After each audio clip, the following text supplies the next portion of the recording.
நகர் விஸ்தரிப்பு பகுதியில் குடிக்கொண்டு அருள்பாலித்து வரும் அருள்மிகு ஸ்ரீ சந்தன கருப்பண சுவாமி அருள்மிகு ஸ்ரீ சப்த கன்னிமார் ஆலய 12ஆம் ஆண்டு சித்திரை திருவிழா.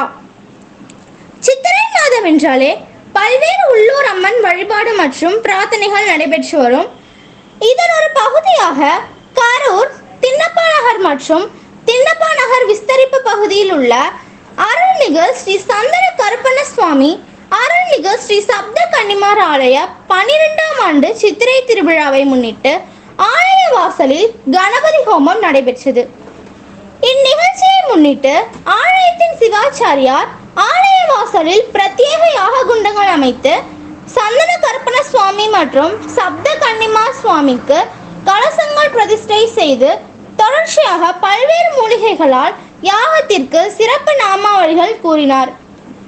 அதன் தொடர்ச்சியாக கலசத்திற்கும் யாகத்திற்கும் மகா தீபாராதனை காட்டப்பட்டு திண்ணப்பா நகர் பகுதியில் உள்ள அருள்மிகு ஸ்ரீ சப்த கன்னிமார் சுவாமிக்கு எண்ணெய் காப்பு சாற்றி பால், தயிர், தேன், இளநீர், எலுமிச்சை சாறு, திருமஞ்சள், மஞ்சள், சந்தனம் உள்ளிட்ட வாசனை திரவியங்களால் சிறப்பு அபிஷேகம் நடைபெற்றது. அதன் தொடர்ச்சியாக பூஜிக்கப்பட்ட புனித தீர்த்தத்தால் சிறப்பு அபிஷேகமும் நடைபெற்றது.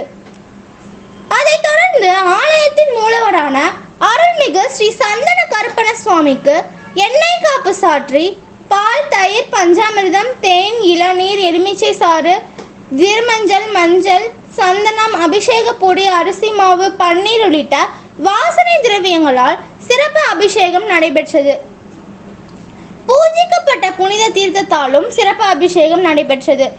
பின்னர் ஆலயத்தில் உள்ள அருள்மிகு ஸ்ரீ சந்தன கருப்பண சுவாமி மற்றும் சப்த கன்னிமார் சுவாமிகளுக்கு பட்டாடை உடுத்தி வண்ண மாலைகள் அணிவித்து பின் தொடர்ச்சியாக சுவாமிகளுக்கு மகா தீபாராதனை நடைபெற்றது.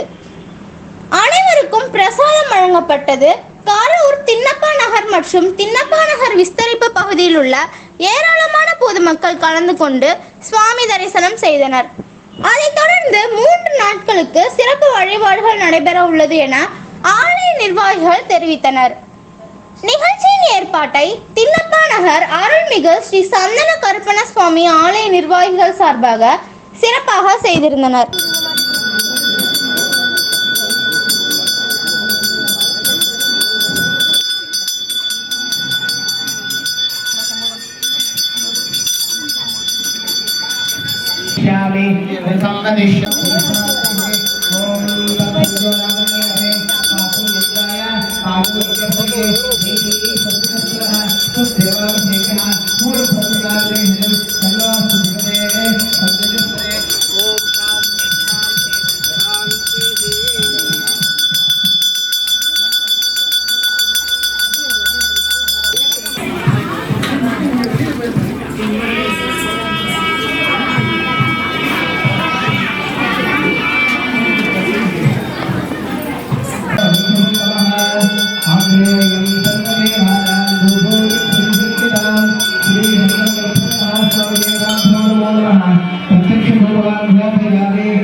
सर्वाभीष्ट जयमंगल कटाक्षता प्राप्यते श्री